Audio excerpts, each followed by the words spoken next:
Three, two, one. Hello, everyone. Hello, Natasha. Hi, everybody. Hi, John. We're live. Woo! I know. What a beautiful experience. Happy 2025 to everyone. It's such an honor to be here live and in person on our Mindful Leadership podcast. We took a bit of a break over the festive period, and it's so lovely to be back. And we were chatting, Natasha and I, like we were saying, oh, we should do something different. We've never gone live before doing this, so we thought let's just give it a go and see what happens. Yeah, I'm excited. I love it's like, let's see what happens and let's go. Yeah, absolutely. Um, so today's subject is all about discovering your life purpose, and I have some really cool ideas. You never really know with a live stream as well, like how it's going to pan out. But my suggestion is that we first, Natasha, talk about what is a life purpose. What does that mean to us? Um, and then we could go on this adventure together with those in the live stream, which is sharing. I'm not sure how this is going to go. Sharing um, decades at a time. So our experiences of our life purpose, like lack of awareness, or explorations, or you might describe as big lessons we learned, so maybe things we didn't enjoy so much each decade. And if I'm really clever, I'll be able to update the banner as we go. I'm not sure I am, but I could definitely say in the chat. And verbally, I can definitely do it. So we'll see how that goes. But yeah, first of all, I'd love to hear, because I know you do a lot of work. In fact, I'm sure you've been doing it longer than me, helping people with their life purposes. So what is a life purpose, Natasha? Oh, I can't hear you anymore since you took those out of your ears. You're muted. I can unmute you. That would be better. Yes. Yay. Thank you. No, it's just there was a lot of feedback, so I thought. So absolutely, it's one of the questions I get asked all the time is, who am I? Am I still on purpose? Am I in the right place? What am I doing? You know, kind of a thing. And it's so interesting because a lot of the times the answer that comes from the Akashic records is you're always on purpose. Mhm. And we tend to see things as kind of like purpose being kind of like this massive kind of like, I need to find my mission. And a lot of the times, yes, there is that. But mostly, if I were to reduce it to very plainly, is our purpose on this planet is to get to know who we are. And this is really a journey of getting to understand who we are in the world. And it's really getting to see, if we were to think of ourselves as a piece of a puzzle, is getting to really look at all sides of this one piece and seeing how we fit in. And even within that one piece, there's so many different dimensions of that. But the most beautiful thing is that piece is a unique piece. And I think a lot of the times we start going through our lives going, I want to be a corner piece because that is important, you know, and they're all important, because if you complete a puzzle and you're missing one piece, the puzzle is incomplete. So a lot of the times we are really looking at what is purpose in that sense. But the Akashic records usually ask us to find purpose in whatever it is that we're going through. And when, like you're saying, I love this suggestion of this exercise of connecting back to, okay, what was the purpose at those times? And I'll talk about some of the experiences that I had, especially stepping into this realm of spirituality and looking at, okay, what is the purpose of this? You know, what is the purpose of having been through the last, you know, experiences? So yeah, we're always on purpose in one way or another. Whether we align to our highest potential, that is a different story. Whether we're following our joy, that is a different story. So I think we're always on purpose. Purpose is a windy road, but it's really aligning to our highest potential rather than stepping into our purpose, because we're always on purpose. So that is a bit of the information that I've been getting over the last few years. In that sense, is getting to know who we are, getting to love ourselves, getting to really radically accept who we are. All aspects, shadows, everything is important. So that's just a very. How have you found purpose, John? Throughout. Well, I would define life purpose as, to me, it is, if you believe in souls, for example, I do, that our souls often, not always, but every soul has its own free will choice. Often our souls are choosing to come here to grow, to just come here to Earth, be a human, do some stuff, grow. And within that, often there's patterns from previous lives, which I also believe in. That there's patterns that your soul's like, I think I want to do this thing next. I think that's going to help me grow. In terms of that, would be more the soul purpose. In terms of our life purpose, and my experience with life purpose is like a choice in any given moment to answer the why. Why are you doing this? And I feel that the term life purpose is really helpful because it gives you a place to reflect on. Like, you can go, I made a choice, either unconsciously or consciously. Does this feel like the right thing I'm doing right now? Does this feel on purpose? And I love what you say as well, because somewhat counter to that, or the kind of there's a word for this, and I've totally forgotten what it is. The kind of what you don't expect is the fact that you're just always on purpose, because your soul's like, yeah, I didn't tell you this, John, but you're going to experience this trauma, and ta-da, on purpose. And you're like, what? I chose that. We need to have a chat, soul. Absolutely. So yeah, I love that. And in the chat, hello to everyone. I also asked the question what soul purpose meant to them. And St. Louis, Salsa Girl, hello. Thanks for joining. It says life purpose is to love, learn, help each other. And Carrie Channel, hello.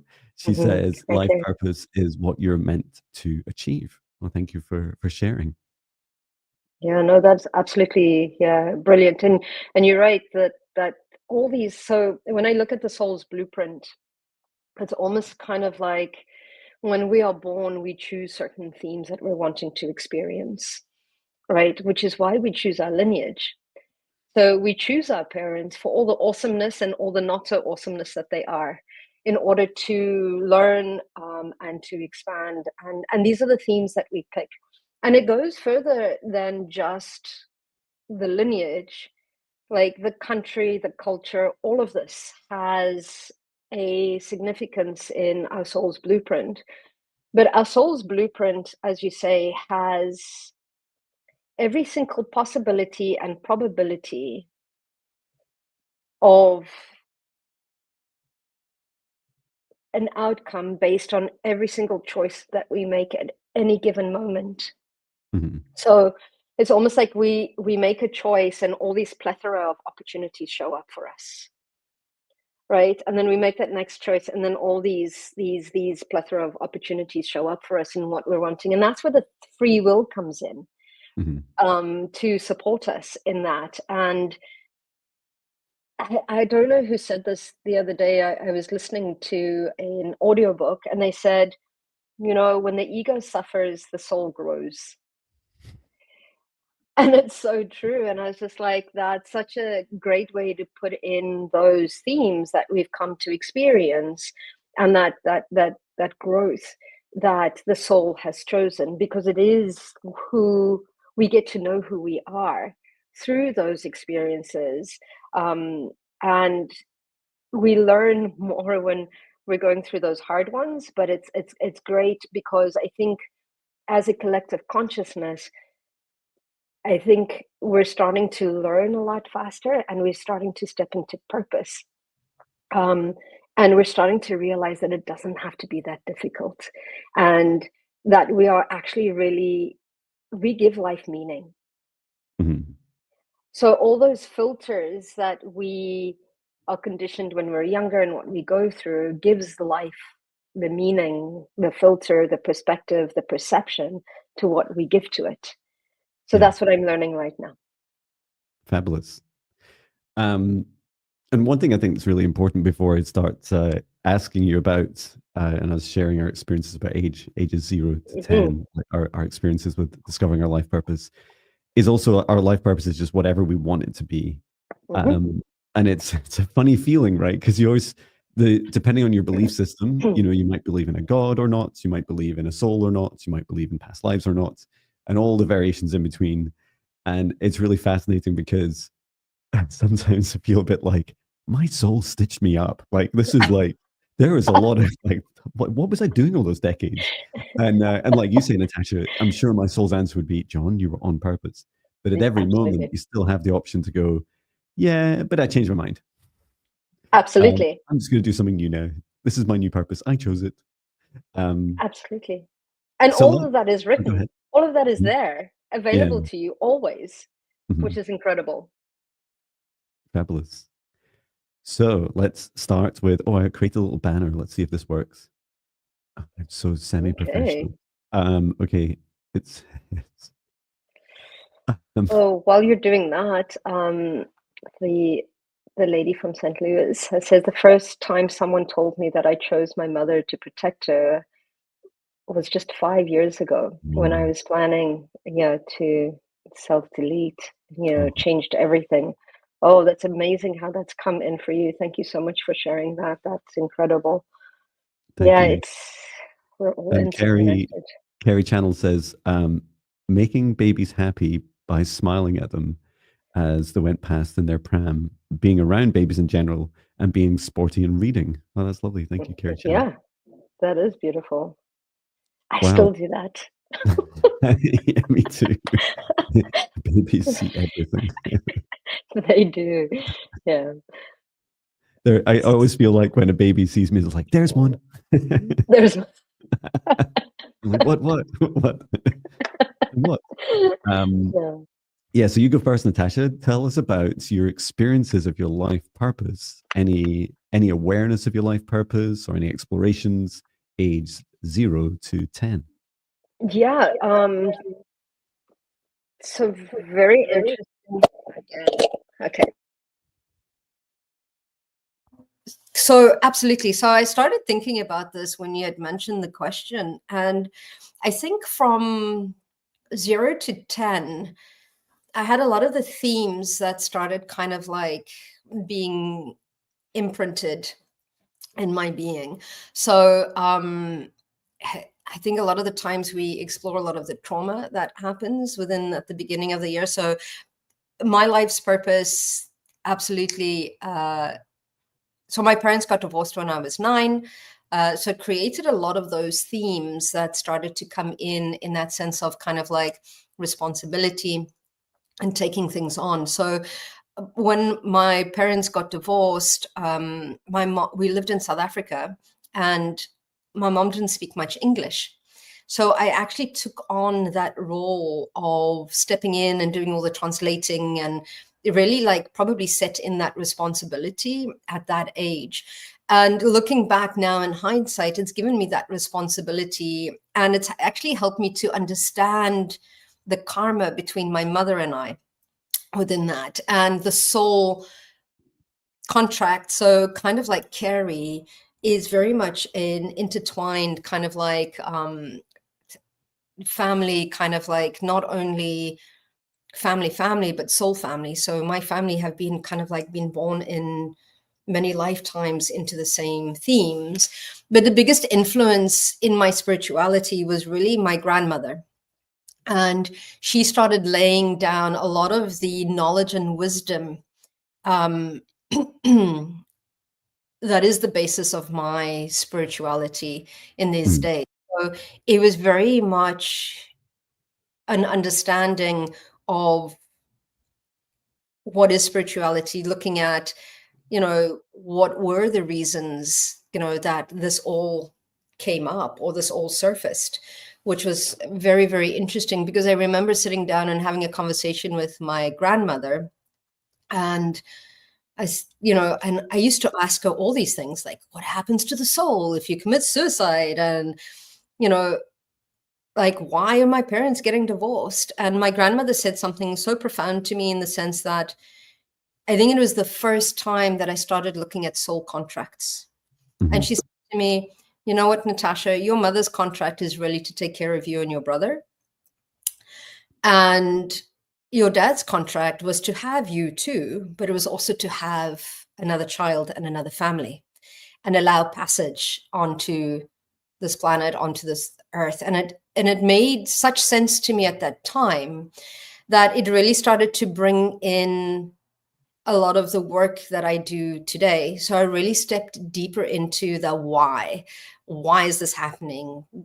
And these kind of answers that my grandmother gave me would really kind of like make sense to me on a soul level rather than an academic, like, this is what happened, kind of a thing. So I think it started to ingrain a lot of that spiritual anchors in seeing it in practice, which was absolutely, and it absolutely brought in that unit that we were closer, and it helped me step into that aspect of responsibility. And I think that was a lot of the purpose of the 1 to 10 was to really, we ingrain, that was one trauma, but it's we go through these traumas in order to then be of service to support people through them, because it creates a vibrational signature that attracts those that have been through the same themes. So I think that was one of the biggest ones that came in for me between 0 and 10. How about you, John? Great question. Thank you for sharing. Wow. I feel like my answers are somewhat at a different level.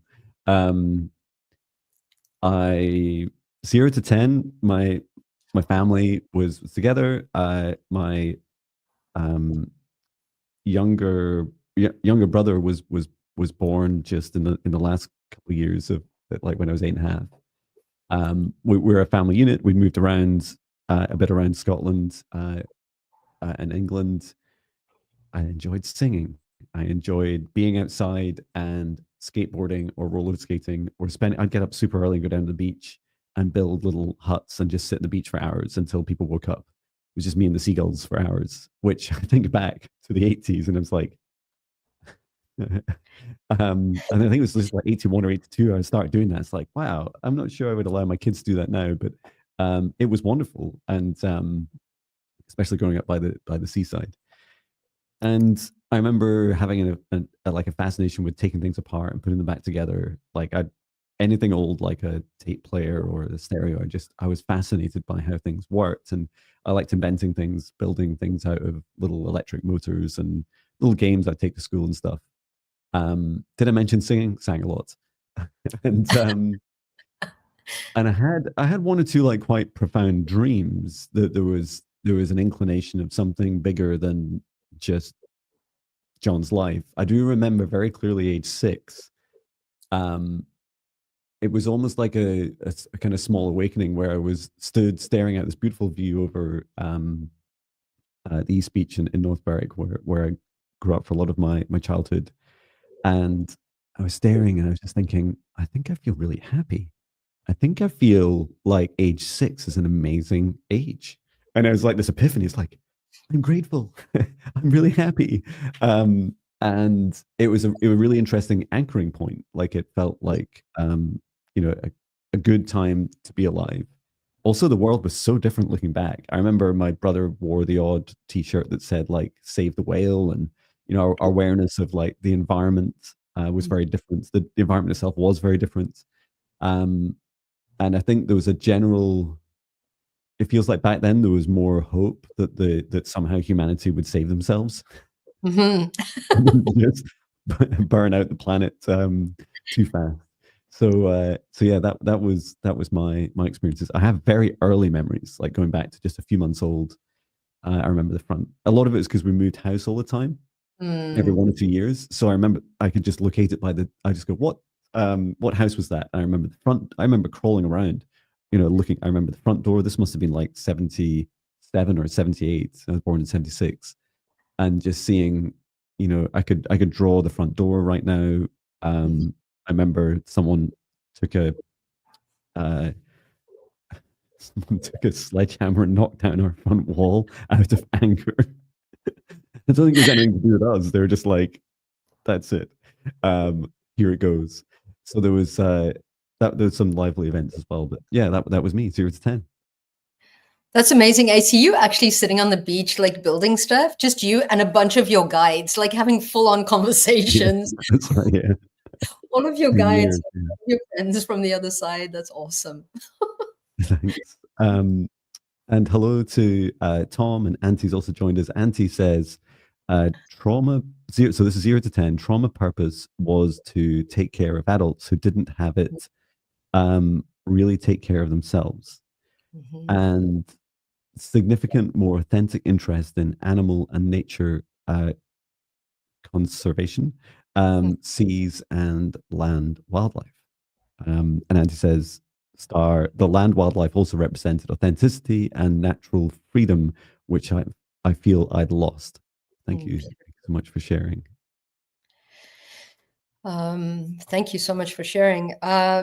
Yeah, wildlife, like now I'm more connected to nature than I've ever been, and I'm very grateful for that.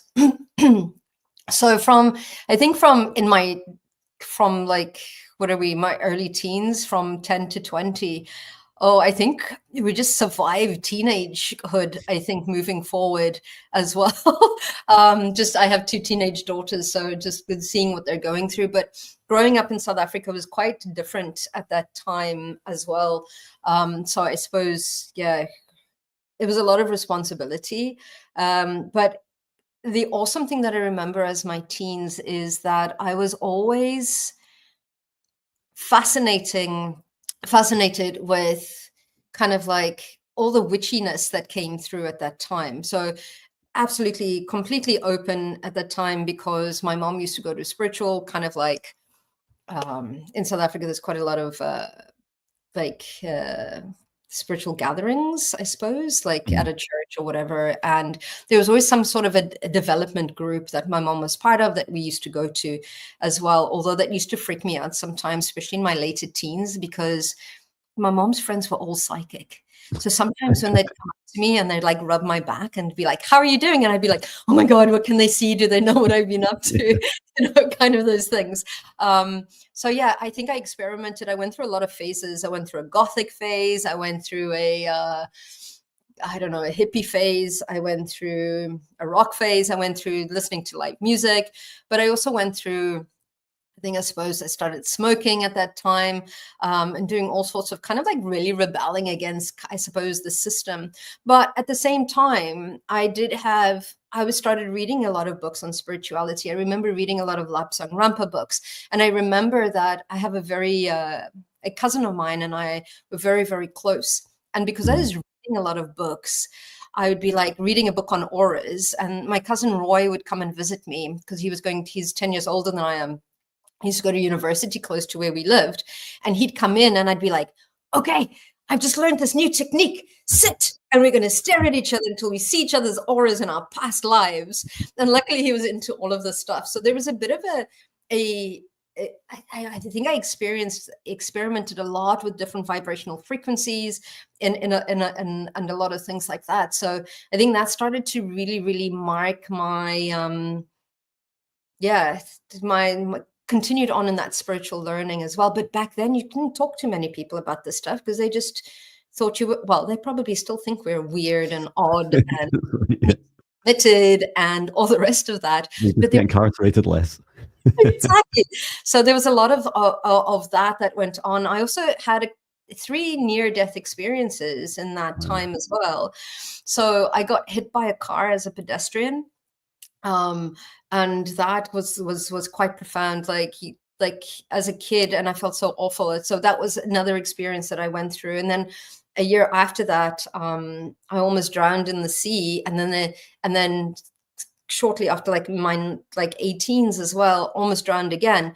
But it was quite profound having gone back to those moments in time, how the agreements that we make, and perhaps that is for something else, but it's yeah. So I went through quite a few experiences in that, which kind of like started really, again, anchoring that spirituality, anchoring those traumas, that I think I'm supporting people with in these days as well.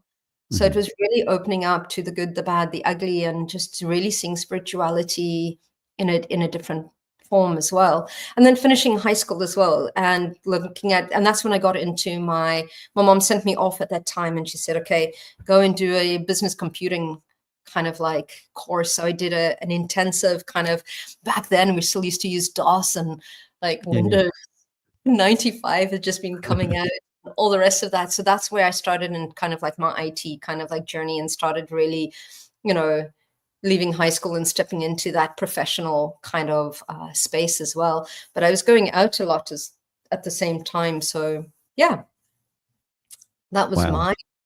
yeah. It's like a lifetime in that decade, right? Absolutely. It is quite funny because I was looking at our clock thinking, I suspect we're both going to spend more time on this decade than maybe any other. And it's such an incredible experience.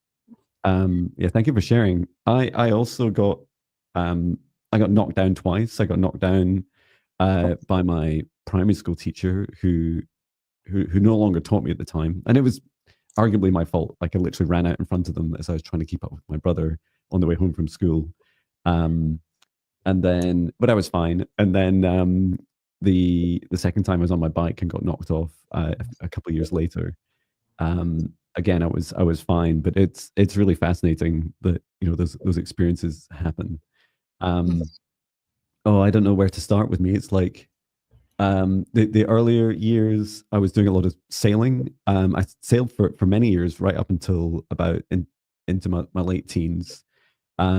We my dad and I, although we're never like super close, we would sail lots together almost every weekend. So we'd sail around the Firth of Forth. We'd go out to down a bit to England and up a bit further up the coast in Scotland. We also sailed in over on the west coast and down in England. We moved house a lot of times in that decade. And there was experiences like, I think for me, my first few years, I felt fairly close in a family unit, and that I felt like, not that my life was mapped out, but there was less ambiguity than perhaps happened a bit later. So as soon as I got to about the age of 13, 14, I started to realize I always loved my brother's music, my big brother. And I was always into, and it was actually, I met my wife at 15 and a half. That's So awesome. it was like, and she was into heavy metal at the time, which my kids Nice. find so funny now. So those influences, like, it was grunge and there was metal, and then I've always had like this epiphany for like meditation music and like the Orb. I still listen to a lot, especially when I'm working. And in terms of my, my confidence was low, and it was only until about age 15 I'd had a couple of summer jobs and things which had started to pick up. I felt like I'd struggled a bit at school, and my grades weren't great, and I felt like quite, I guess, inadequate. And I felt that, I mean, when I was much in the previous decade, I'd do things like write everything backwards, or I found it really hard to spell. I'm not sure I would be in any way diagnosed with anything, but other than I'd struggled quite a lot. I'm like, with a low confidence, I just felt like it took me until about the age of, I remember vividly working in a kitchen in the summer, and one of my colleagues saying, "Why don't you go to university?" So I just said, I'm not good enough for that. Like, I don't think I'm clever enough. And they're like, you're so bright. Why didn't you just go? And I was like, oh yeah, maybe I could. My parents divorced around that age as well. So just after I met my wife, my parents divorced, and my dad moved out and moved over to the other side of Scotland. And we'd also moved down south for about, down near Manchester for about a year and a half, and come back up to the same town. And that caused a lot of disruption. And then, I don't know, so many things. I think the one of the other big things that stuck out for me was my mum had experimented with a couple of things, and one thing she did was like a kind of I think she was doing Reiki on me. She was Okay. just learning it. She'd only done it a couple of times. And when that experience happened, I remember first of all not having any real spiritual beliefs at all. Like Mhm. not skeptical, just like it's just like maybe it's true. I don't know. And I remember sat there age 17 at home, and I just remember this big like column of what I now know to be like source light energy, like flowing Mhm. down through me, and it was intense. Just that experience was so intense. It was so palpable, so real. And then also I felt the like I describe it as like seeing faces in orbs, and Mhm. I saw loads of those, and then I saw a sword and a stone, which still echoes through the decades, and so that was profound. I also towards the end had gone to university, and had uh, experienced my fair share of what are in some countries legal and in ours non-legal drugs, Mhm. and realized that was also like I didn't know it then, but I was also working through some traumas Mhm. um, from within our family, and that was like I didn't know that until I was into my 20s. But yeah, it was definitely a very pivotal decade. And it's like every year, like you don't know it at that time, right? But every year something revolutionary happens. Absolutely. Yeah, I also started working in when I was like 16 as well. But it was quite interesting in that sense because my confidence at that time, now that you speak of it, I was quite confident in the sense of like I was one kind of like minded in that sense of like Mm, I can only achieve, right? Like it has to be. So I think I spent quite a bit of my teens in that sense quite confident. It was later on that I started to lose my confidence, which is quite interesting because like I mean I did quite a lot of equestrian, and even doing it at a short time I managed to get some prizes, and I think my mom always taught me that you can get you get whatever you set your mind to, mhm. and that was like, and it was survival. Growing up in South Africa, especially, kind of like, yeah, there was a lot that was happening politically as well. Yeah, And it was like real dangers. So yeah, it's quite interesting yeah, having listened to you. And I also experimented with some drugs because I was like, I need to know what this is all about. And I used to go to a lot of music festivals as well yeah. um, at that time. So yeah, no, it's interesting how we get involved in different things and we don't realize why That's we right. having these experiences, right? So yeah, no, Yeah. it's absolutely beautiful. I remember making this important, this life changing decision, age 15 or 16, and I was like everything was like last minute at school, and I was like, oh, and it's just my friends were saying you've got to submit your form today to join university. I was like, I do. And so I went into the library, and it's like filling out this paper form, and it's like, oh, I wonder what I'll do with my life. Like it's literally like a small 5 minute to do list task, like, oh, maybe my life purpose is to go into computing. And it's literally it. So it's like I quite like computers. And that was it. And I just applied to these two universities, and I knew my wife was going to one of them, and it's like just see what happens. Yeah. Um, Sharing what people are saying in the chat. So uh, sent sent El Salsa Girl. When I was 13 in middle of history class, I received a message that I was to be a teacher. I achieved that and did it for 20 years. Not sure what is next, though. Oh, fabulous. Thanks for sharing. Kerry says, I used to cry for people in Africa and India, not Mm. sure why, except I felt their suffering. Bit unusual, I know. I definitely feel you. And to this day, thank you. And Sentinel Salsa Girl says, oh, this is a response to another comment. Tom says, up to age 10, I was so sensitive and my mother did not know how to deal with it. But I Yeah. always questioned hate about others with different religions, skin colors, etc. Fabulous, Tom. Thank you. Um, and Tom also says student harassment at school about um, being gay, something I did not know what it was. So my sensitivities were buried. I thank you for Yeah. sharing and just holding space for your journey, Tom. That's definitely a tough journey. Hello to Gypsy JJ. And Auntie says 10 to 20 was a decade of avoidance and keeping my family together. Happy states were when I dared to be visible and center of attention, socially happy and magnetic. Oh, I love that. And I still liked biology and had my first experience being taken seriously as a student around it. Very cool. Thank you. Yeah, beautiful. Oh, thank you all for sharing. Yeah, sorry you went through all of that, Tom. It's brutal.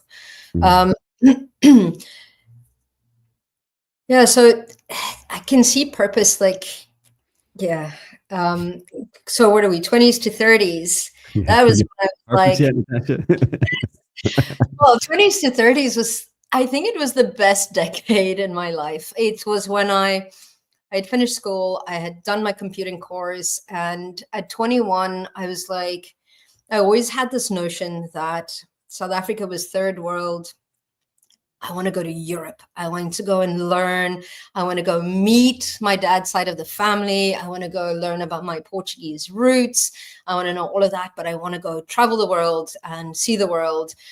Being a fellow Sagittarian, you will know about all that traveling and discovering, and I loved cultures. I'd always been fascinated by who are people, why do they do what they do, their religious beliefs, and all the rest of that. So, so absolutely.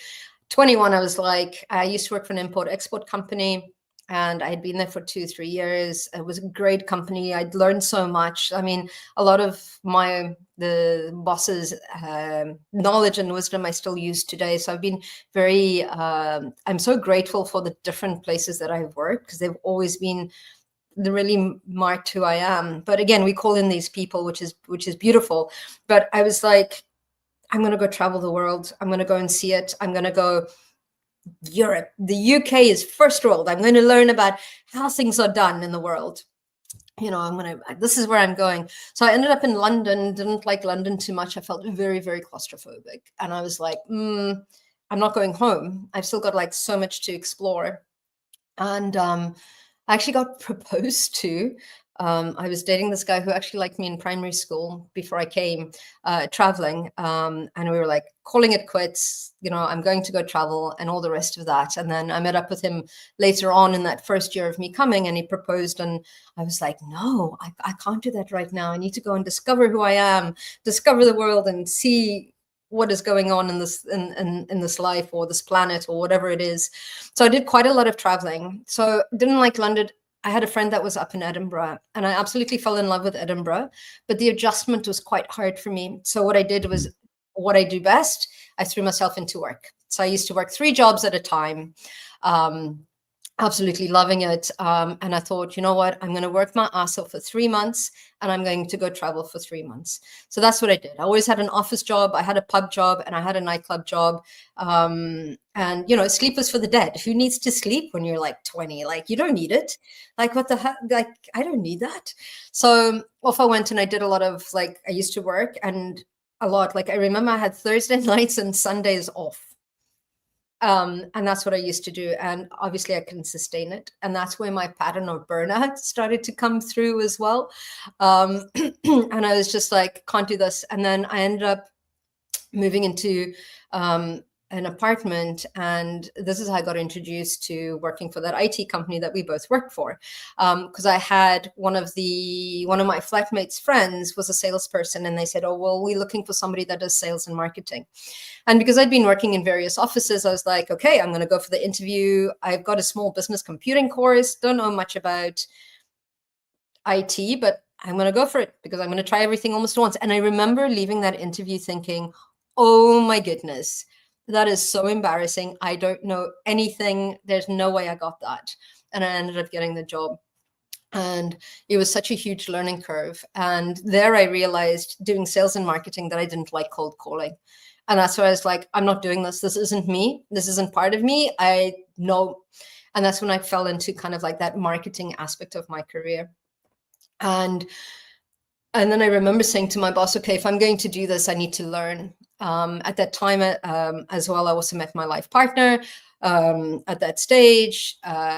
and I had, you know, especially closer to the end, is I got married in my late 20s, and I birthed career in that side of the purpose. I birthed, got married, and close to the 30s, reaching the end of 29, I was pregnant with my first daughter. So the purpose, I had put my spirituality on hold when I moved to the UK, because it was decade one. The more, I always used to say, the more you know, the more rules there are to play by, because if you know better, you have to do better. So I was just like, and I want to discover, not that I was a big drinker, and no, even though I'd experimented with drugs when I was a little bit young, and it's not even kind of like a big thing. I was just like, no, I just wanted to experience life. And obviously went through quite a lot of relationships and things like that, but it was always that sense of something bigger is coming. And I absolutely loved what I did. I absolutely loved marketing. I also changed careers, changed jobs again in the IT industry. Absolutely loved it. Really started to realize my career, and I really, really loved that. So I found my purpose in not only realizing my career, but what is like being a wife and being a mom. So that started to come surface for me, and I had switched off my spirituality. I'm just going back. I got a little bit lost, because especially in my young 20s, I didn't have the spiritual support that I had in South Africa. So sometimes I would walk home and I'd pick up an attachment or an entity, and I didn't know how to deal with it without the support systems, and I'd phone home. And then it got to a stage where it was like, I don't want this. I am just like blocking my ears and closing my eyes and just going, la, la, la, la, la, la. I don't want this anymore. For that decade, I actually switched off a lot of stuff, even though in theory, everything is there. The principles are there. The values are there. But I didn't do a lot of development. I think I was very, very stuck into that 3D, checking the boxes. This is what life is like. Career, family, check. Children, check, And that was it was the best decade because of the traveling and the experiencing and getting to know who I was on a different level. I got to meet my grandmother. Oh, wow. On my dad's side as well, which was a phone call when I was in Portugal. It's like saying, hi, Irene, I am Natasha, your son Victor's daughter, and I'd love to meet you. So It was interesting. Yeah, no, it was an amazing experience. Oh, wonderful. For me, my life purpose, I decided that I'd become Mr. Computer Guy, just do in career. I went really early into management. I think I was only like a developer for 3 or so years, and then I went into my first management job in the early 2000s. And I seemed really hungry for it. It seemed really, other managers really annoyed me. I think they always have. And I was like, I could do that. And I think some of that was like I started to develop a confidence in emotional intelligence.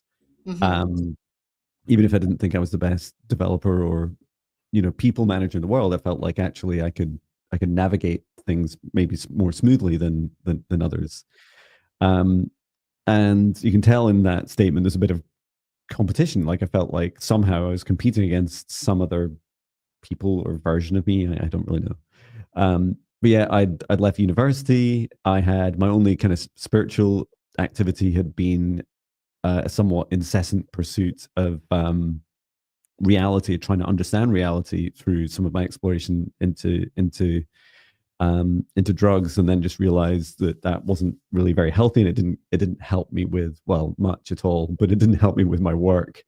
And after spending my summers doing resits in my degree and finally passing it, I was like, I just need to get into a job, and I just need to start earning money, and just for my wife and I started thinking about finding a place. We moved into Edinburgh. I started a series of jobs in computing. So it must have been, did we meet around then, or is either that decade or into the next? I think I was 23 when I started working. Wow. Yeah, it's incredible how young I was, and I just remember the memories. It's funny because it's almost like I project 48-year-old John onto that young John, and I was just like this little kid. It's like, you're gonna be a manager, you're gonna like manage everyone. I thought you were an amazing manager. Like, we went through some serious kind of like DDoS attacks and all sorts of stuff. There was just like, it was crazy times at that time. And I thought you reminded me of my uncle, that spirituality, that calmness, Right. kind of a thing. So yeah, no, it was beautiful. Always calm in a crisis. And other big events that happened were, I progressed my career quite far, including when we had met, and then beyond. We'd moved from Edinburgh out to Dunbar, where we are now, and in our first home together, and we had our first birth. Unfortunately, we lost our first child just during birth, which was really traumatic, and it did affect us for a good couple of years. Like, it was a really dark time. But the these experiences, there was still some magical moments within those time periods, and I remember other things happened as well. Like, I seemed to, in some respects, I felt, in terms of my life purpose, felt a little bit disenfranchised with the direction. I think that's some of the early warning signs of like, maybe there's more to life, but I didn't know and didn't have a super hunger yet. I do remember when, almost like weeks after YouTube was born, I started like hunting for UFOs. I was like, are they real? What's this? And I was like, typing away. And there was only like whatever 100 videos or whatever on YouTube by then. But that was a journey 19 years ago that YouTube started. Wow. So yeah, there was definitely just a pattern of home building, building a family, and just seeing how happy this would start to make me. And I think it was, a pattern that many of us follow, because we think, oh, that's what they say. It's going to make you happy. Seems like a good purpose to me. And then just sharing some of the people in the chat have been saying. So I can't remember if I've read out Tom's already, but Tom had said at 15 I decided to be a music teacher. Later as an admin to help others, which I did for 33 years. And now I want to help others understanding their spiritual connection and awakenings. Fabulous. Thank you, Tom. Kerry Channel says 20 to 30, learning spiritual stuff, travel. Yay, travel. And Salsa Girl, who says Salsa Girl is fine. 20 to 30, I was all about students, making sure that they're fed, safe, felt loved. I worked with students with special needs, and also the Latin dances, salsas. Yay, that's wonderful. And rescuing animals, says Salsa Girl. And that's fabulous. So thank you so much for sharing, everyone. So let's go. Thanks for sharing. I can start to remember more vividly some of these years. We haven't blocked them out. Oh yeah, we should do this every 10 years, Natasha. We just add on to it. So age 30 to 40, what was your life purpose, explorations, discovery, experiences? So I think, so at age 30, I had my daughter, my first child as well. And I'm so grateful because it reopened my spirituality.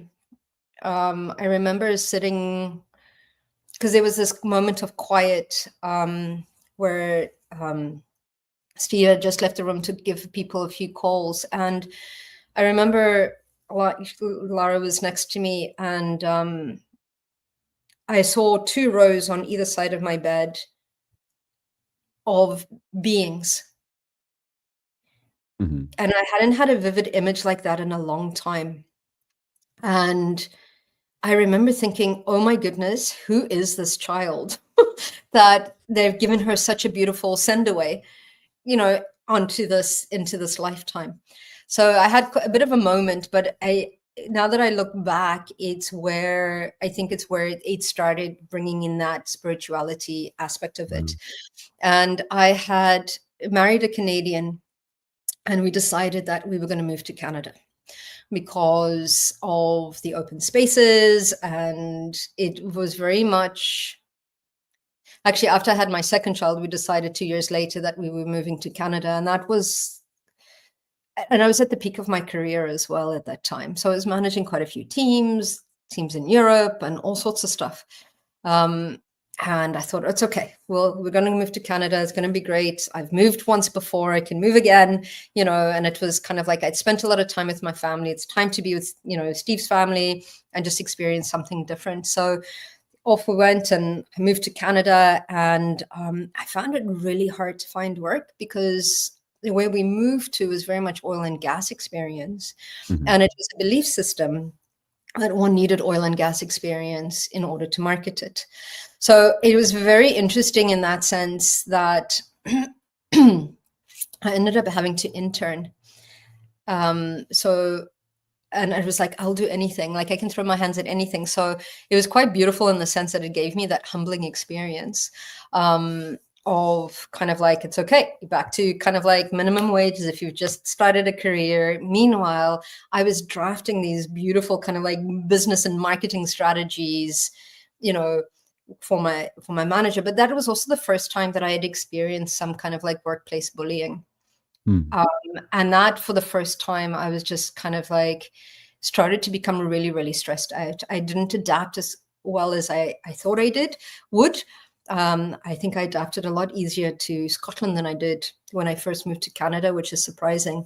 But it was absolutely beautiful now that I look at it, because it really brought me to my knees in the sense of it really helped me get to my core in that sense. So finding that workplace bullying and then also being at that space of burnout, it started to affect me physically. And I started to think, okay, I need to get back into my spirituality. Mhm. What is this? The hands-on healing, the Reiki, all of that. I need to get back to my basic and to my core. And I was very fortunate, and I am so grateful to my partner at the time, because he actually allowed me to have those 2 years to really build in and do a lot of healing, because I said, I can foresee that if I don't do something now, my body is once more going to be like, time out. I'd already broken my leg. I'd already been through all of these things. And I thought, no. So I'm very, very grateful for that period of time. And then I just couldn't find myself going back to corporate. Mhm. And somebody started saying to me, and I'd applied for a lot of jobs, a lot of them, like I would absolutely fit into, like, no problem. And weird stuff started happening in the sense of kind of like I said in one of the other podcasts, like a security member wouldn't announce that I was there. And then they thought I was late, for my appointment during their security change shifts and things like that. That was so bizarre. But somebody had said, you need to do this for other people. You need to start helping other people. And I was like, what? I was like, I've been in the spiritual closet all my life. And now you're telling me that I need to actually come out and actually say, hey, I'm here and I'm doing this as a business. So it was like, how am I going to charge people for this gift? And working through all those limitations at that time. And then I started to really pivot. And I thought, no, a new purpose was birthed. And looking back now, I am so grateful for that, because I was like so arrogant. I was like, oh, this is where my career has come to die. This is so unfair. It's so dramatic, kind of a thing. But it's where my career was really birthed. And the beautiful thing is the tools that I use to bring myself back, the affirmations, the gratitude, and everything, those processes, I realized I needed those. Because also hitting that pause in my spirituality to now going, okay, I'm ready to be spiritual and do this. I'm out of the spiritual closet. Can I have my gifts back? And my guides went, no, you need to work for them. And I was like, what? And that's why I found the Akashic Records, and the Akashic Records helped me to redevelop like a lot of the things that I was seeing. And I started to get, and then I thought, am I nuts? Do I need to commit myself? Like all the stuff that I was seeing, I was like, holy smokes. But then I started to trust that, and I started to help, and I started to work, and I started to really call in my tribe, and I really started to step into being of service in that way. And yeah, that in my 30s. So it's really, really, really it really birthed my new career. Yeah. Absolutely. Wow. Thank you. If I divide it in half, so 30 to 35, we had two beautiful children, which is just fantastic. And they just brought so much joy, and especially when they're the kind of unicorn rainbows and Lego phases were just like, I just felt I was in my element. And in my career, that just continued. So it was like a push for me. I was like, I think I'm going to earn more money. I'm going to buy a bigger house and a bigger car and have a better job title. And I was just so hungry for that. It almost like I didn't know it at the time, but when I look back at it, I feel like there was a lack of clear purpose. So I'd chosen a purpose. In other words, this was the best thing I could think of. It's what I thought when I was like 16 or whatever. Just keep going, John. That's the plan. Keep going. There's the purpose. And so my career, in my career, I did a couple of jobs as chief technical officer. So I kind of risen up to the top of smaller companies in Edinburgh, Scotland, and it's not the biggest city in the world, and it's not always full of like huge opportunities. There are banks and stuff, but which had some experience in. But I just felt like I didn't, not that I'd hit the ceiling in Edinburgh by any means, but I knew that along the line of work I was doing, and I just didn't want to work for places where you manage your manager. That's sickened me, and it always has. It's like, stop being good at managing them. Look after your customers. And I always found it, I really aligned with places that obsessed about their customers. And I also tried the thing of like, do a hobby and work. So I'd been in a covers band. You may remember that from when I was at the same company as you. And almost every weekend I was out, just as the kids were being born, playing gigs, dancing, almost always sober, dancing on tables and bars, and it was a lot of fun. And then in the second half, I continued on my career, but I was like getting, what's the word? I guess it's greedy, right? I was like, I left a company managing 70 people, doing like a 70 people teams I'd built very fast, and I had a huge, support from the leadership there. And I left because I just wanted more money, and it wasn't even much more. I was kind of sick, and then I went into a job, and I think I went into this in a lot more detail in our last podcast, where I found myself like crying in the office, and I was like, this is terrible for me. Like, how I was crying for, like, I feel like I'd failed at that purpose, and that not only had I got really greedy, I now didn't know what I should be doing instead. And very briefly, I started for about 2 months. I started my own company, but I knew that I wasn't ready, and stopped it and closed it. I wasn't really sure what to do with it. Build something computery, and yeah, right up to just before 40, I was starting to question where all this was going. I had no spiritual practice. I drank a lot, and that seemed to largely stabilize me and allow me to function. But there was something inside of me, and I think it was that lack of clear purpose that was dying inside of me. It's like, John is not happy, and that was never going to be a sustainable life for me. So let me share and saying hello to some more of you who have joined us. Thank you for. While you're doing that, I'm just going to take 1 moment, okay? Yeah, of course. It's 1 live. minute. Go for it. I'll read through this. Yeah, so thank you for sharing your experiences. Hello to Melody from Australia. And you were saying, do you sell shirts bearing your name and image? Yes. There is they're created by T-Mill. I just create the designs, and then you buy them through T-Mill. They are advertised on my YouTube channel, or often just under the YouTube videos themselves. Yeah, feel free to buy them. Thank you. And Salsagar was just saying that I love when former students find me and say hi and say what they're up to. That's really cool. And Melody also intrigued by your consistently vibrant energy and dogged commitment. And so, yeah, that's very kind. Thank you. And I always feel like there's an underlying theme in this, and maybe we'll connect more with this in the next decade that we connect with Natasha. Is the secret to infinite energy is infinite joy. And Andy says at age 43, I still have that sense that my purpose either hasn't started or I haven't chosen it. Fabulous. Okay, so we're not yet 300 years old. I have done this up to 300 with increasing with increasing ranges, so we're not here all day. But let's talk about 40 to 50. Okay. And I can't remember your exact age, Natasha, but I'm assuming it's over 40.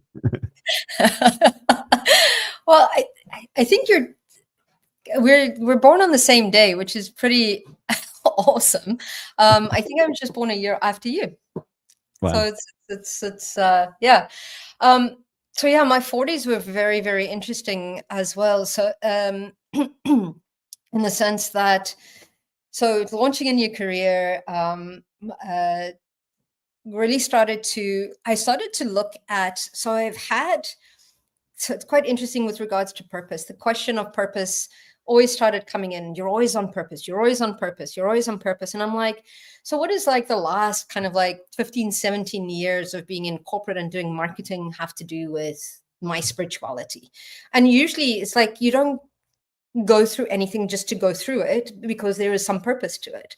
So what was the purpose of the two of them? And that's where I started to realize that businesses were just as spiritual.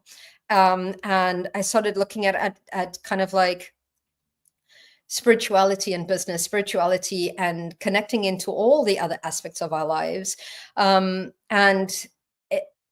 birthed the octopus method with a friend of mine, Kellyanne Vass. So that came in where we started looking at spirituality and coaching. I started looking deeper into what is my purpose? Why am I here? You know, kind of like really trying to define, why am I here? And I think I'm still trying to constantly defining or redefining as we move forward. My marriage also dissolved as well, very, very amicably. And I found myself being pulled to move back to the UK.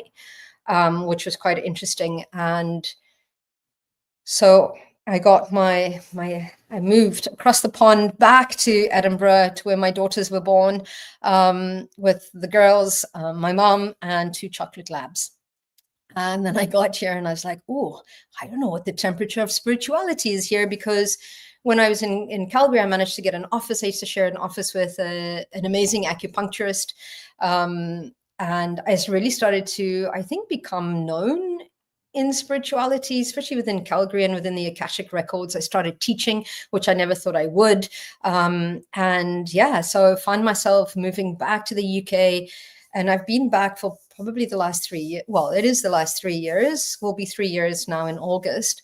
And found myself looking at, okay, so what is the temperature of spirituality in Scotland? And that's when I was like, because I had been seeing your videos and I'm like, oh my God, John's also doing this stuff and it's so cool. And then that's when I thought, let me reach out to John and see, okay, what is the temperature of spirituality here? And I started trying to find a base, but I was very, very grateful because I still had a lot of my Canadian and my American clients that I am supporting. So it really is about redefining myself, and it's a constant learning. I'm trying to simplify my life as well, especially since, and trying to bring in, bringing in a balance between, you know, my home life and my spiritual life, and knowing that they're one in each other. So looking at that and how can I do more with less? And yeah, it's, at the moment, I'm redefining what it means to be of service and what it means. My word for this year is authenticity. So I am digging through those layers even deeper to find out, okay, who is Natasha? And it's, the other thing is I've just started changing my name back to what it was. So the vibrational frequency is quite different. And it's really, so yeah, I'm being back to being a Rocha. And looking at all that ancestral work that I've been doing and really looking at, okay, I want to focus, so I am focusing on Akashic Records, ancestral, and working with Saint Germain, because I think there's a lot of those perimeters that I was trying to be too many things to too many people, and I'm like, no, I am comfortable in this Akashic lane. It opens up so much for me, and I absolutely love it. But it's how can I be more of service? I'm stepping into that further out of the spiritual closet, I suppose. So I'm very grateful for our reconnection and for this podcast and for the work that we've been doing and are about to do as well, because it's amazing how it's come full circle in that sense, which is beautiful. Oh, lovely. It reminds, like, a lot of the energy you describe reminds me of how you're describing your 10 to 20. Yeah. And like it's a lot. It's a huge changes, and just that excitement energy. It gave me I had a flashback of when I not the first time I met you, but like one of our interactions, and I must have been in my 20s, and I just remember you're like in a loading bay and you've been away on some marketing thing, you were dropping off some equipment, and I just like you were chatting, and I think I was just doing small talk, and you're like, and we did this and we did that, and it was almost like you hadn't slept much, but you traveled really far and you done all these things, and I was just like, whoa, like, I remember Natasha's full of energy, it's incredible, and there was just something very, very lovely, very endearing about you, and it's like, wow, there's a person, and I could see why everyone like always spoke highly of you. It's like, yeah, there's Natasha, who's going to go and see her, going to go and help her? I'll go. Thank you. That was really lovely. Yeah, it all changed for me, and so age 40, it's just 11 a.m. I love that. Thank you, angels and guides. And it's just like age 40. So here, like literally, I'd been drinking on a Friday night, which was common because I'd been drinking practically every night. I've been doing some music that week with some friends in a local pub. And I haven't really spoken much about music, but I was on and off in bands through 20s and 30s. And age 40, I just joined a big corporate. You'll know them as Amazon, and I was starting that career or kind of in that next phase for I was there for 8 years, and this Saturday morning I went for like a meditation with my friend who also did music, which said, oh, you should come along, you should try, like, me and my friend are doing this thing. She was doing a sound bath, and then her friend was doing this like Kundalini yoga meditation.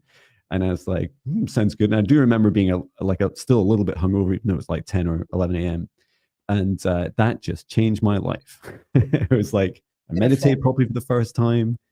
When I closed my eyes, very quickly, I was seeing the birthing of planets and stars, and the energy flowing between them. And literally my mind was melting. I was like, I do not understand. I do not how to integrate this experience, other than I'm really glad people were there, because I could just, do what John does best in his integration, just talk a lot at people and look at their faces and go, I wonder what they think.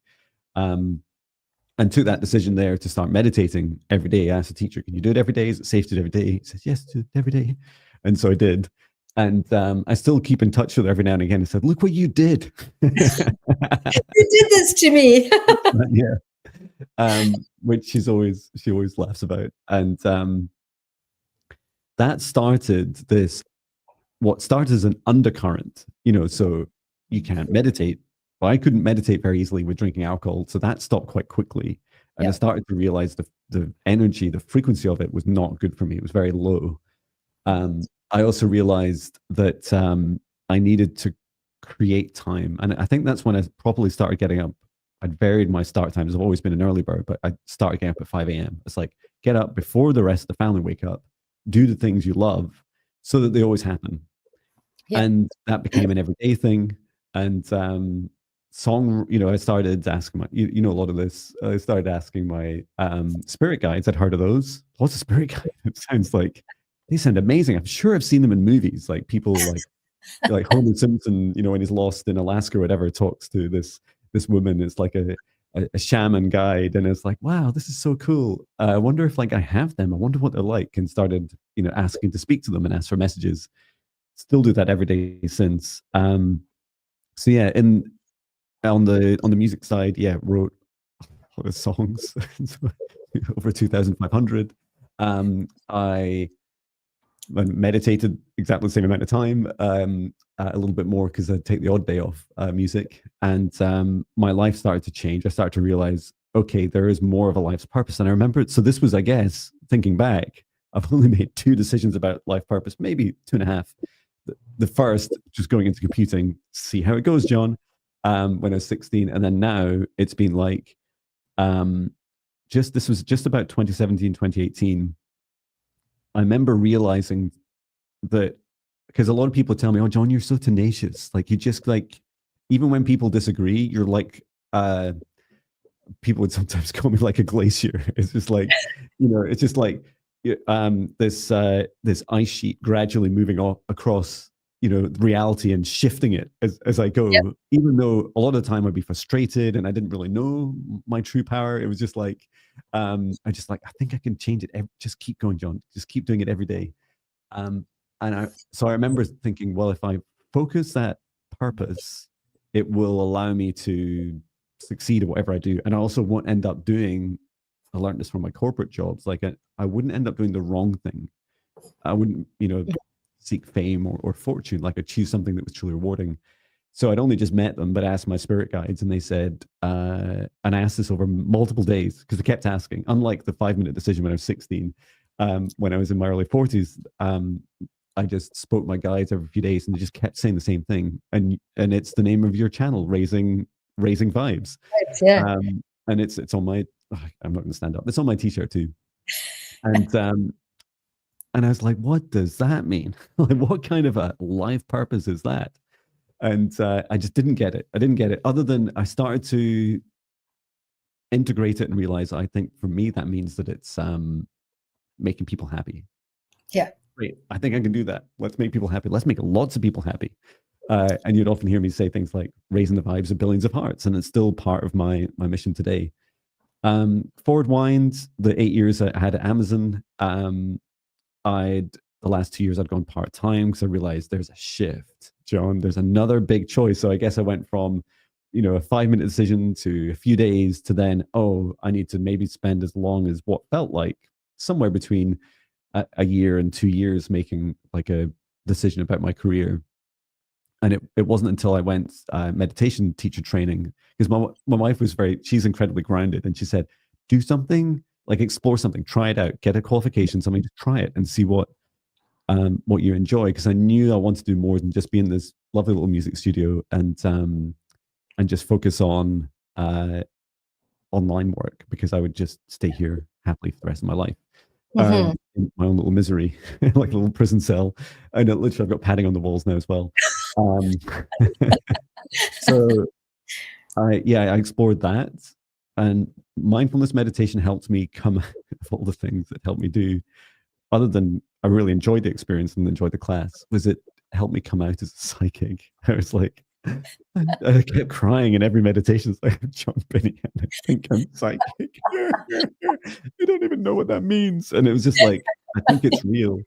And because for a few years I've been doing just doing a couple of sessions for people each week, and that seemed like learning on the job. Like, that seemed like a really good exploration to explore my life purpose. And then I'd also very quickly after meditation, like, it kind of overlapped as well, I started training in clinical reflexology. And so as we catch up more laterally, I was like, okay, I think I'm ready. And a lot of this was also my family, because I'm still am the main wage earner. And although we've done things like downsize our house, you're saying this earlier, like simplifying, like, I'm busy emptying, you might be able to tell, emptying a lot out of my studio. Everything in my life has to, have a reason and purpose and add value, not just be clutter. And so on that journey, I was like, okay, I think I need to leave the corporate job, and I just need to go for it. And it took a lot of courage, because it doesn't, like, on paper, it doesn't make sense, right? You can't just say you can't go to like a, Joe Average, if there's such a person, business coach, and say, it's a great plan. It's like, it's no plan at all. And I'm going to like raise some vibes, and I've written some stuff about helping. I felt like drawn to help the planet. There's a lot of darkness, including the darkness in us, that needs balanced again, rebalance with light. And it's like raising vibes is a big part of that, but it's like this balance that I want to help planet Earth with. Whatever that balance is, I don't know what it looks like. It just needs to be better. We need to not be on a path to destroy ourselves. And so I'd left last May, left my corporate job. He says, trying to say this quite quickly because I feel like I've said it a million times on this podcast. But left in May, started my own company of one, and started just seeing how sessions would go, how training and all in this podcast we started when we met back up early summer, I think, last year. Yeah. And and now I do, like, on my continued exploration of my life purpose, because it just fascinates me so much, because I know it's been a journey for both of us. It's like getting in front of people. In fact, we were saying just before this podcast that we'd love to do it in person as well. I was asking the guys at Naked Revive if we could get some volunteers to come along as well. Yeah. Doing it in person would be great. And it feels like there's so much more to my purpose than I perhaps realized. But also whilst I feel like there's a global aspect where I can help, and I don't feel this is like unique to me, this is a decision for all of us. Like, you can absolutely help the world. You can help the universe. You can do huge things. There's nothing stopping you. Also consider what you want to do for yourself. Like, I'm still Jon Binnie. I'm still a father, a husband, and I still want to continue to do lots of travel and have lots of freedom and flexibility. And so those aspects are now, unlike when they were disconnected in my last job. Now in my new company, they're completely connected and intertwined. And I'll quite happily dial back that saving the world from to allow like a sustainable pace and a purpose where my abundance and my ability to not just burn out is fulfilled, and abundance in love and money and all aspects. A big decade so far. It's not finished yet. So far, it's not even done yet for both of us. Yeah, no, and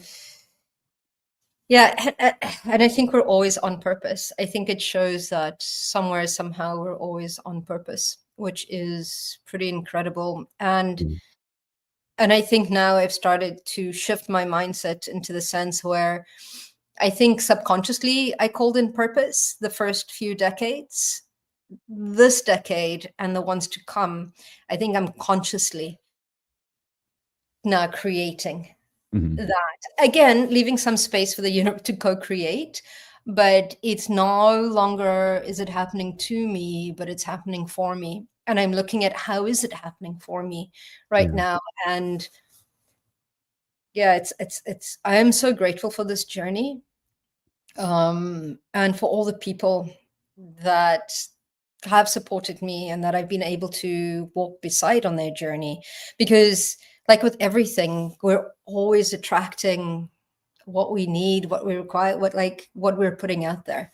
So I'm starting to see things more from a space of gratitude and let's see how it unfolds, and curiosity in kind of like, oh, I wonder how it's going to unfold. So I've let go a lot of the how, and I'm just moving through that. So there's still a lot of patterning, a lot of conditioning that I'm releasing and redefining, but it's been a wonderful adventure for sure. Oh, that's amazing. Yeah, I still feel some of that conditioning to releasing. It's like I said to my daughter the other week, was doing my weekly reports, and we looked at each other's like, "What did you just say?" And I'm like, "Oh, I don't have anyone to report to." Weekly newsletter. That's what I'm doing. Oh yeah, I just need to do that after lunch. I was going to say I had a really fun experience yesterday. So my first, and Natasha, it wasn't you. My first Swedish massage client. I'm still studying. I'm about halfway through the course, and I love. It sounds funny to say it, but I love my attitude towards this, which is I have no idea. I had no idea if I ever wanted to like rub bodies for a living or be part of my living. I didn't know if I'd find it enjoyable. Often, people would say, "Oh, John, you have magic hands." Like, they'd always enjoy like an unstructured, naive massage from me.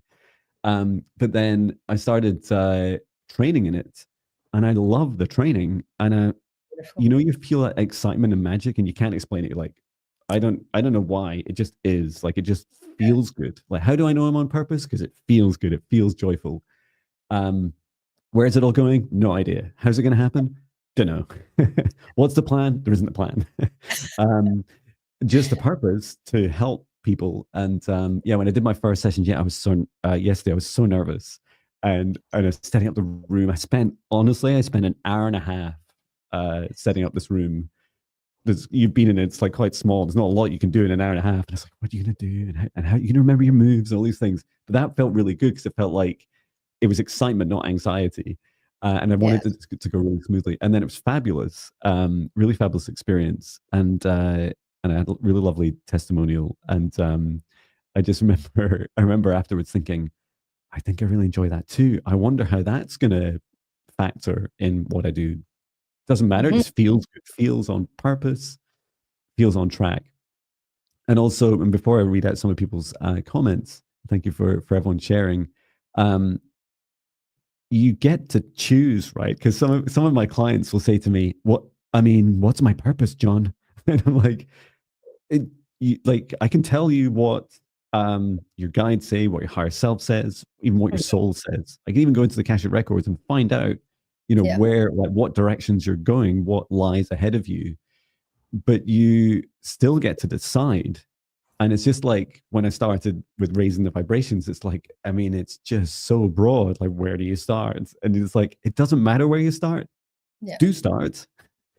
Do start it and follow your joy. A bit like why, if you ever wonder why Natasha and I feel quite, our energy comes across as happy and joyful and like grateful. Like this energy is very much born from like a sustained pattern each day of saying, where's my joy? Does it feel joyful? If it's not, how do I make it simpler, or how do I get rid of it? How do I and it doesn't need to happen right there. You don't need to just like, I'm handing in my notice, I'm running away, or we're divorced, or whatever. You just say, okay, I need to take action. Put aside some time, take some action on it. But you get to decide. Yeah, no, absolutely. And yeah, like I say, purpose is a windy road. We decide which direction we're taking, how fast, how slow we move along it. But yeah, that conscious choice of being happy, being joyful, or following that. And it's not to bypass anything else, any traumas or anything. Like, we feel those feelings 100%, we move through them. And I've just gone through a phase of kind of like doing that shadow work. And it's kind of like, okay, I'm done with that. I'm back to feeling myself again in that space of like, what magic and miracles are going to show up for me today, and taking that one moment at a time, which is important. But you're right, it's that we feel it. It's what expands us. So like you were talking about massage, when I discovered craniosacral therapy, I was like, oh my God, how did I not know about this before? And I work a lot with it in the somatic aspect within the Akashic records and adapting it. And it's incredible. So follow your joy, absolutely, and your excitement, and to its nth degree is important, and without expectation or looking for that outcome. Right. So I think we're so trained to look for that outcome, that what is the purpose? Define it now. That it's almost kind of like it's following that joy and getting to know who we are in this world through these experiences. Yeah, and other people's opinions. I think it's so funny. Like, some of the same people quite close to me in my life, like friends or relatives, have said things like, before I left my corporate job, because it's so easy for people to understand, right? It's just like, oh, he works in a corporate. That's what some people do, and that's it. And when I spoke about leaving, and they're like, some of the questions you get, like, is there any money in that? And like, I said, I think there is. Like, I know Natasha, like she does it as a job. and it's like, I think, and there's other people, I'm sure they like, it's a job for them. It's a real job. You can do it. And the rest is down to me. And I remember, like, since I've started this and things have gone really well beyond my wildest dreams, clearly not dreaming big enough. And I remember some of the same people say things like, you rub feet for a job, or you rub bodies. Like, oh, that's horrible. And it's like, it's okay. Like, you don't need to rub them. Like, in fact, you don't even need to have it. Like, I don't need to rub your feet. Everyone gets to choose. And I think that was also a thing for me, was like worrying about what people thought. And would my kids get bullied at school? Would I live in a small town, would it just like spread like wildfire? Would I, have situations where I was having difficult conversations or arguments at, family and friends gatherings or whatever? But it's been way smoother. And if anything, you know, everyone picks up on other people's energies, regardless of how sensitive you are. Like we all feel it. And so if you're in a kind of weird mixed state, others pick it up as well, right? They're like, if my videos were like, "Hi, I'm John, I meditated and something magical happened," and that's all I said, they'd be like, "What's up with John? Like, why won't you tell us? What happened? Or don't make the video, like, just decide." So yeah, that's been magical. Let me go through some of these comments. I'm just checking you're okay for time for a few more minutes, Natasha. Yeah, absolutely. Cool. So thank you for everyone's comments, catching up on them. Salsa Girl says, in my 40s, the past year has been focused on my mom, getting her through treatment, ovarian cancer stage 4, now Alzheimer's diagnosis. So back to taking care of her. Oh, thank you so much for sharing and sending so much love to you and your mother. Carrie Channel says 40 to 50 is now. Feel like I'm pulling pieces of myself together to achieve goals and really taking more interest in world events. Spiritual stuff always going on. I would say I felt old after 40. I do this thing, I don't know if you noticed, Natasha, whereas I always project a few years ahead. So I just call myself 50 now. Like mentally, I'll say, "John, 50. How do you feel about 50?" And so when it happens, I'm just like, then I feel like I'm 50 for like 5, for like 10, 15 years. It's like, oh, that's the other way. Yeah. I'm 70. I'm just a young 70-year-old. And Michelle, you made it into work. -9 Fahrenheit. Wow, that's really cold. I'm not sure what that is in Celsius, but it is really cold, right? And then other people wish each other the best. Auntie says, in part, it seems that expecting an answer to questions of purpose can keep me stuck in mind, trying to figure something out. Where that line of questioning is a part of getting stuck. That's an amazing point, right? Like, I must admit, I would say my better decisions. I mean, I don't want to dismiss my career. Clearly, I did it for a reason in computing. I just don't fully understand all of it, all the dimensions of it yet. But what I do know is that the more recent bigger changes that I continue to make, just like doing Swedish massage yesterday for the first time with a client, is it just feels right. And that's also, I don't know about you, Natasha, like my business has no plan. Like there's nothing. Like I literally don't know what I'm doing in the next few months, other than maybe to frustration of 1 or 2 customers who are like, "John, when are you doing the retreat in Philadelphia? When are you doing these other things?" Like, and I just don't commit. I'm like, because I picked up more business than I expected, I'm just going to keep riding the wave and keep following what feels right in that moment, and not just for my business, but with my life and my family. How about you, Natasha? Do you have any plans ahead of you?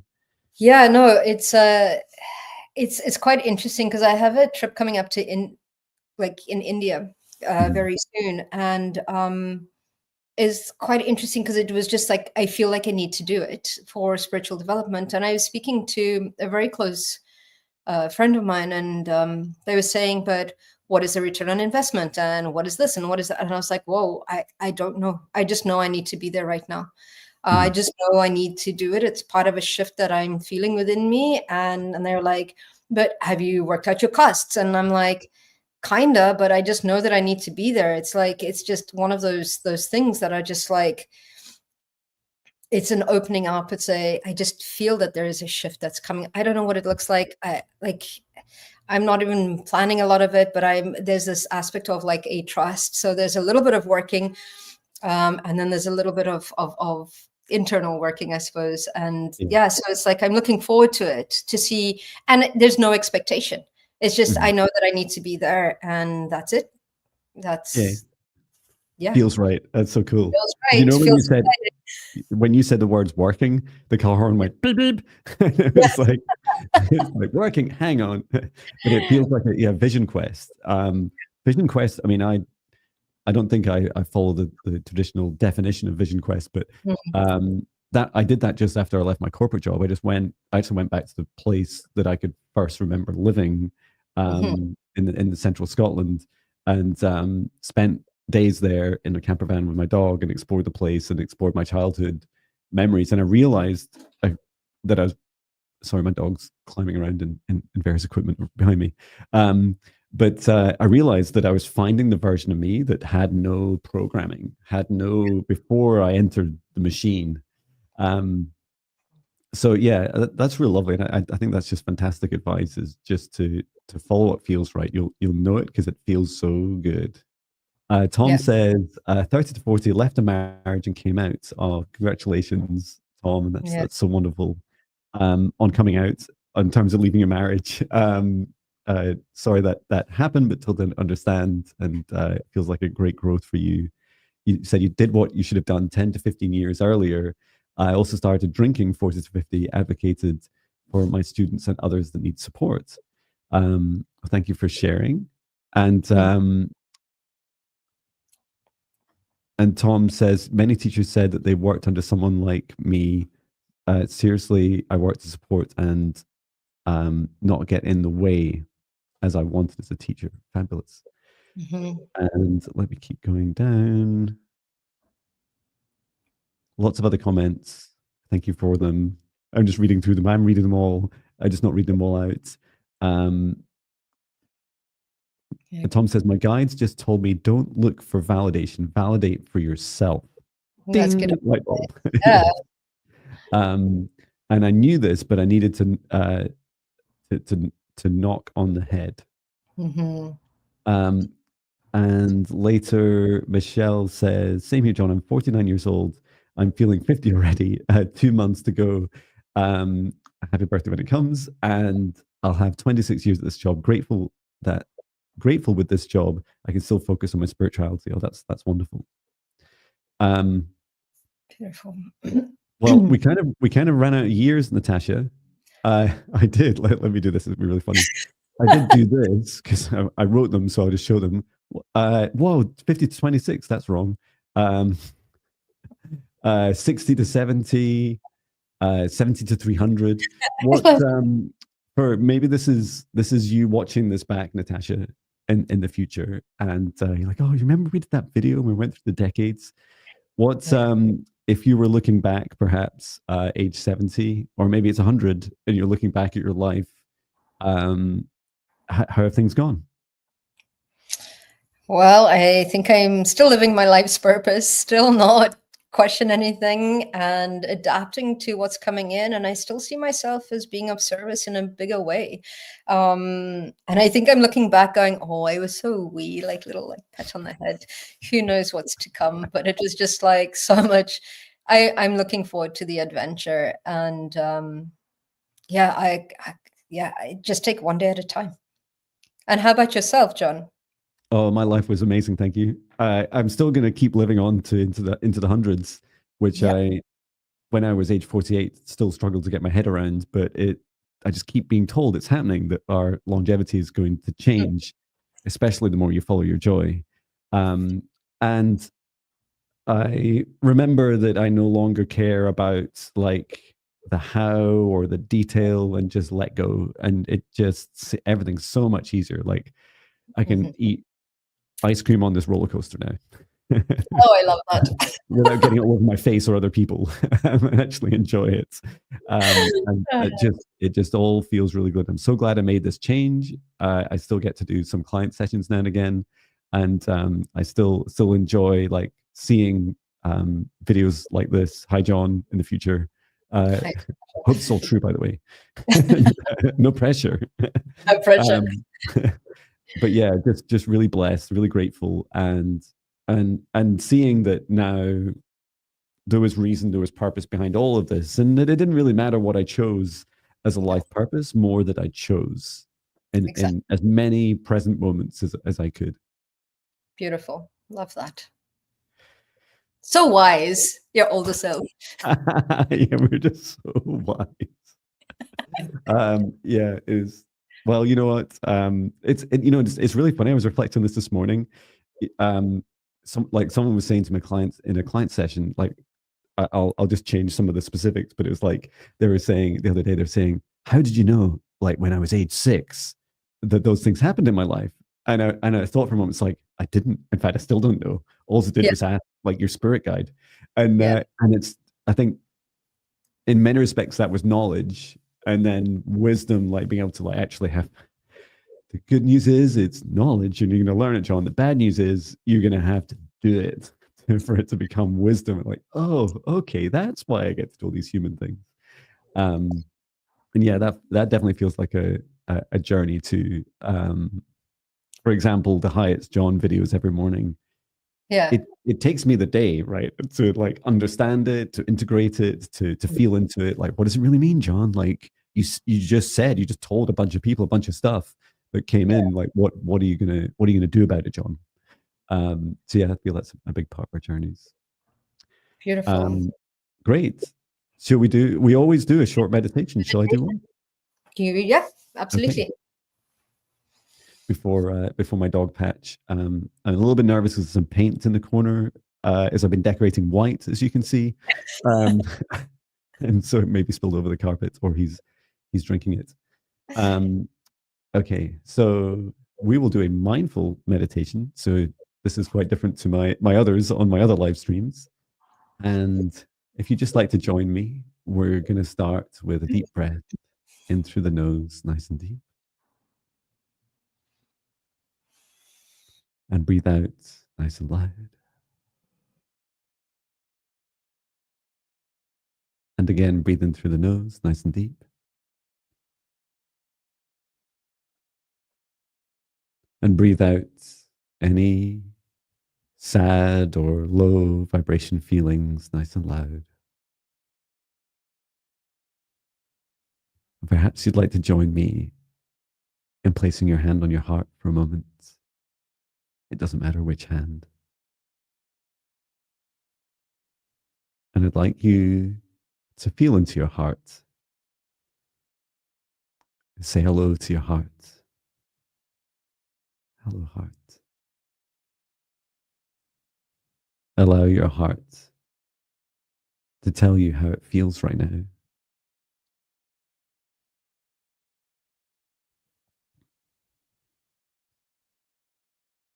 And if in any way your heart feels tightened or tensed or in any kind of fear, first see this and acknowledge this. And thank your heart for sharing this. And encourage your heart now to know that you are safe, you are loved, you are filled with your own self-love, and that it's okay at this time, in this safe space, in these few minutes of your day, to allow your heart to gently open. And you can join me in taking one more breath. And as you breathe in, just open up your heart more gently.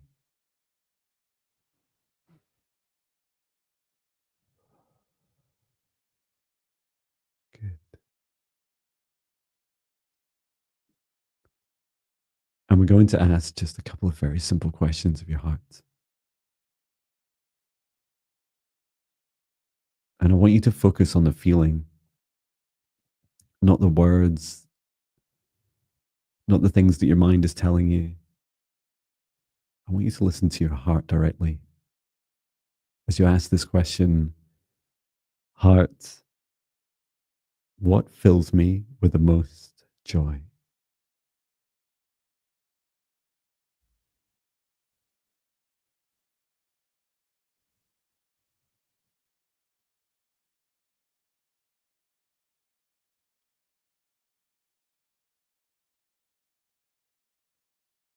Good.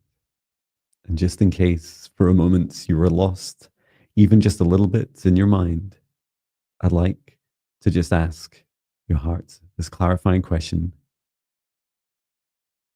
How does that feel?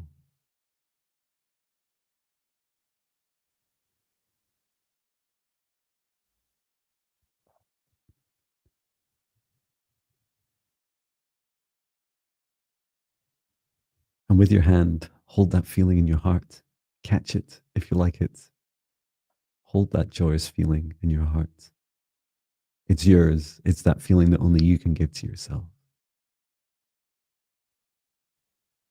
And now, remembering back to the decades of your life, remembering before this life, if you believe it, remembering the echoes of the futures ahead of you. Ask your heart this one last question. What is my life purpose?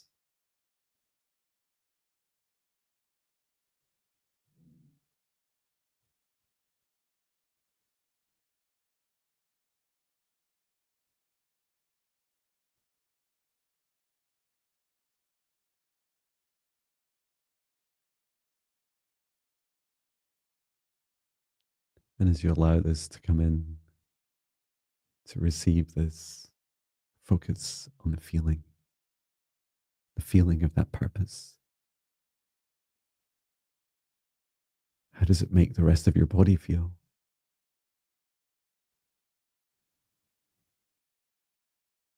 How does your heart and then eventually your mind feel when you're doing those things that align right now and in the future with your purpose?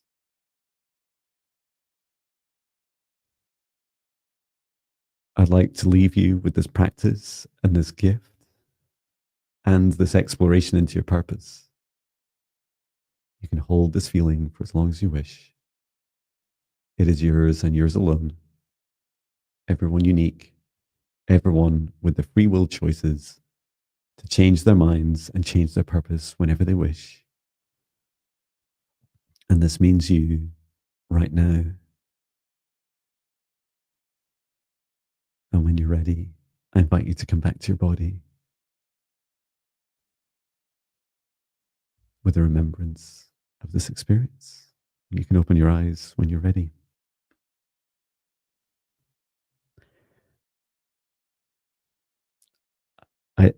Sorry, Natasha, I muted you. And I didn't cry.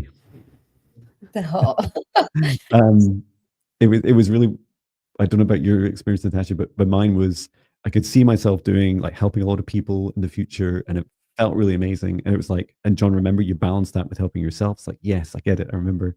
And then there's like that last question about my purpose also felt like a big thing for me, is learning how to, once I've helped lots of people, to receive their gratitude, because I've not always been great at that.